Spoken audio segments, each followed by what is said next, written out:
I'd like to read a few passages from the book. I'd like to begin with a piece by Seo Jung-ju. Seo Jung-ju taught me more about Korea and Korean culture than anybody else that I've met in my 50 years here. In his work and in his life, he always sought the light of heaven.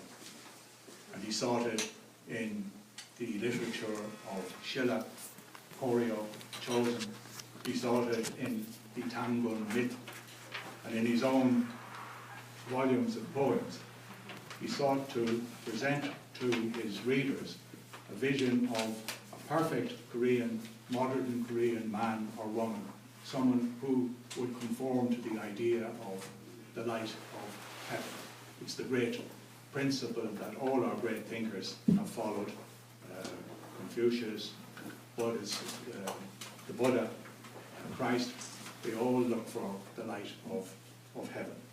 And I think you'll see the light of heaven in this lovely piece, which makes a little bit of fun out of what we used to call in the 60s Koreatime. I don't think the Koreatime idea has survived. If it had, I don't know that Korea would be able to survive itself. It's called Two Ascetics Meet on Seosul Mountain. Hwang-gi lived in his grass hut on the southern peak of Seosul Mountain. To-sung lived in a cave on the northern side. They were close friends and often travelled the intervening 10 li to visit each other.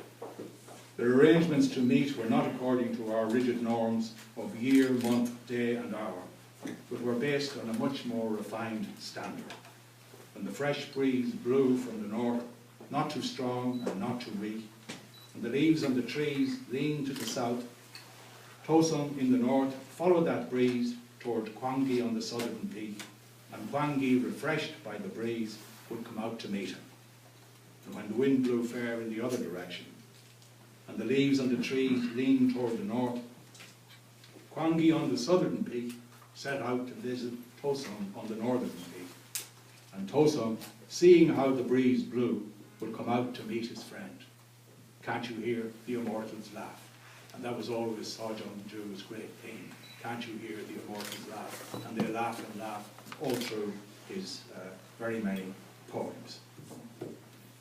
You won't be very long in Korea until you come up with this idea of class distinctions. And of course you really only have two distinctions anymore. You're either Yangban or Samno.